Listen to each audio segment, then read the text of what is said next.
When you invest in Australia's real estate, is residential better than commercial? Some people say residential appreciates much faster, but commercial gives you better cash flow. Is that true? When it comes to investing in real estate in Australia, is commercial property better or is residential property more attractive? People often say that residential properties appreciate faster, but commercial properties have better cash flow. Is that really true? Today, Jan will compare residential and commercial real estate comprehensively through 7 key chapters, looking at historical appreciation data, cash flow, sensitivity of valuations to interest rates, leverage ratios, and much more. First, let's take a look at the report released by the Property Council of Australia. From 2005 to 2024, over these 20 years, looking at the macro data, residential real estate appreciated by 154%, while broadly defined commercial real estate appreciated by 143%. The difference isn't significant. At most, that's only about 0.5% per year. But you need to be aware that there is significant differentiation within commercial real estate itself. As you can see, industrial real estate, which includes warehouses and factories, has outperformed residential properties, while traditional office buildings and retail shops have actually dragged down the average. Next, let's look at the logic behind the appreciation of the residential market.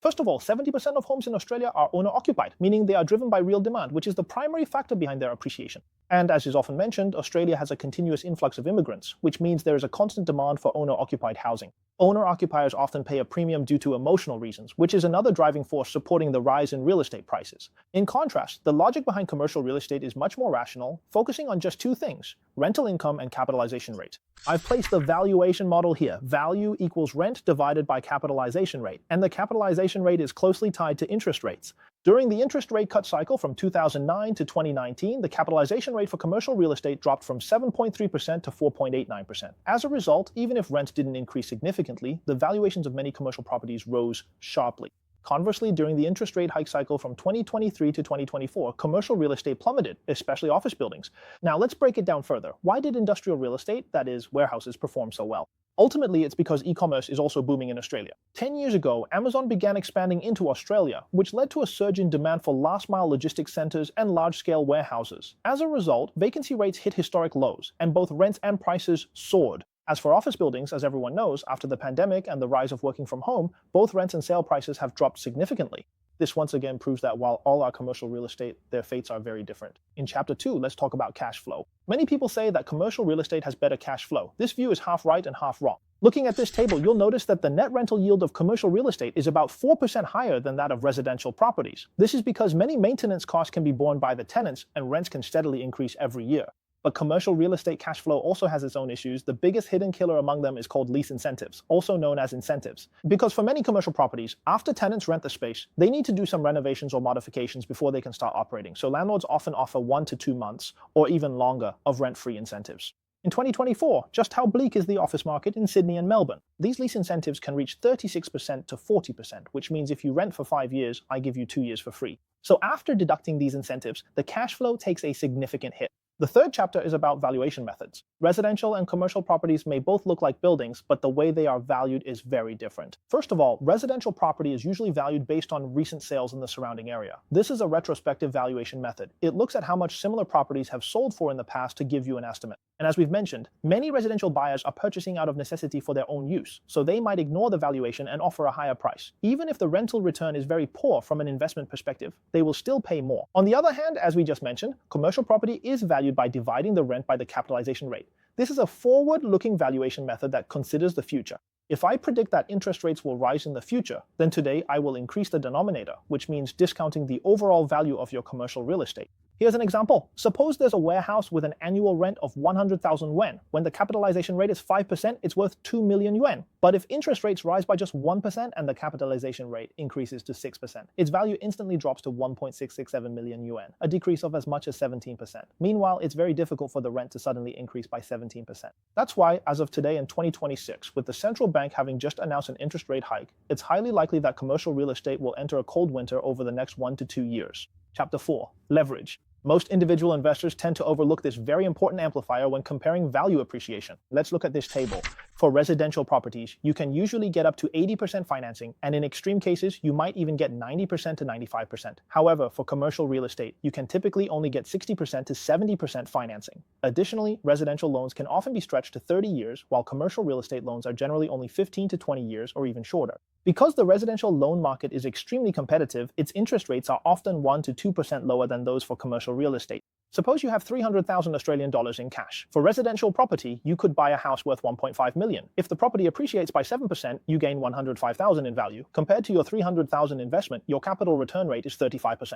If you buy commercial real estate and can only get a 65% loan, you can only purchase assets worth 857,000 Australian dollars. With the same 7% appreciation, that is only 60,000 in gains, and your nominal ROE is 20%. This is why, although commercial real estate may look good on paper, individual investors often find that investing in residential property is the real way to get rich. Another point is that in recent years, the big four banks have been tightening their lending. So many second-tier banks, also known as funds, have become increasingly active. In this situation, the interest rates they offer are often higher, sometimes even between 8 and 11%, which further compresses the returns on commercial real estate. In the end, everyone is just working for the banks.